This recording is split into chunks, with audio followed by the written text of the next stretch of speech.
Harry was sitting at the other end of the couch, holding a glass of water, watching her. Everyone else had crowded in. Ron, Hermione, Ginny. All talking at once. "Marin, are you okay?" "What happened? Should we?" Marin raised one hand.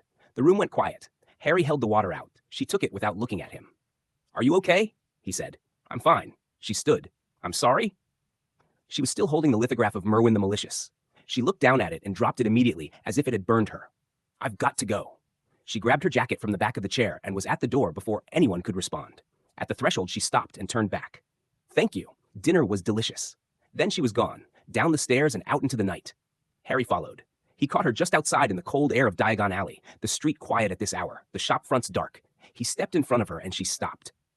"You need to trust me," he said, "and I need to trust you." He held her gaze. "What is it you're not telling me?" Marin looked at him. She held the look for a long moment, long enough that Harry could tell she was deciding something.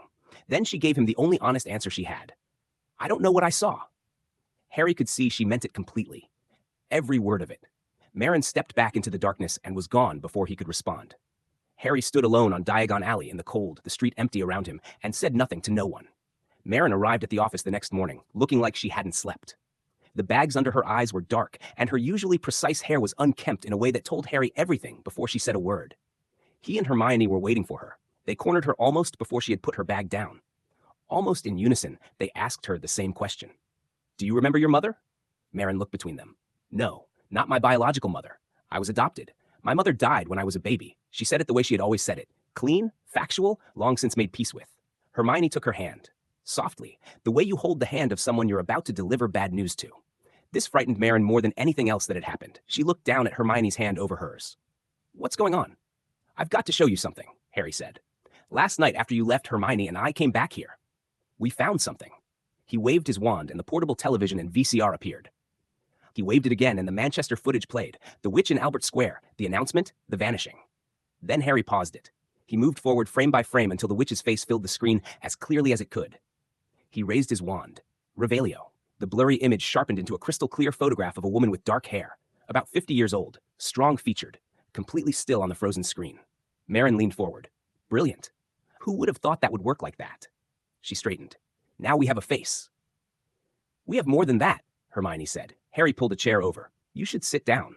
Marin's expression moved from satisfaction to confusion in the space of a heartbeat. She sat. Hermione placed a photograph on the desk in front of her. A woman holding an infant. The caption beneath it read, "Mallory and Marin Castor, last known relatives of Merwin the Malicious, killed in IRA explosion."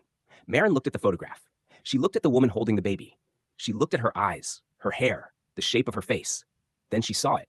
It was the witch from the video. Unmistakably, completely, undeniably the same woman. The same eyes, the same hair. She had been looking at this face on a television screen for weeks without knowing what she was looking at. She moved her gaze to the baby. She looked into the infant's eyes. Then back to the woman holding her. Then back to the baby. Her eyes stopped focusing. Tears came without any decision being made about them. She looked back at the woman's face and wiped her eyes so she could see it clearly, just once more. Her mother's face. Hermione whispered, "I'm sorry you learned this here, this way." Harry put his hand on her shoulder. "My mother." Marin said it quietly. Then, no. Not anger. Something more final than anger. A completeness that shut the door on the matter entirely. She pushed the photograph away from her. It flew unnaturally across the desk and off the edge, as if something had thrown it. Marin felt it the moment it happened. Her magic moving without her permission. A dark force rising from somewhere inside her, an energy that surged outward and dissipated before she could understand it. But not before every light in the office flickered on and off in rapid succession, and the window directly behind her cracked cleanly down the center with a sound like a branch snapping. The room went very still. Marin looked down at her hands. She didn't recognize them. Then the vision took her. A thin man. Stringy, thinning, dark hair. Sunken features, hollowed out, the face of someone who had been carrying something enormous for a very long time. He looked at her. Not with malice, not with threat, with pity. As if he already knew what was coming for her and was sorry about it. He hissed. The sound didn't form into words her mind could hold. But she felt what came next before she could name it. Snakes. Countless snakes climbing over one another across her skin, up her arms, over her shoulders, reaching toward her face, smothering her into darkness, one slithering movement at a time, until there was nothing left but black. Marin woke in an office chair. Harry was handing her another glass of water.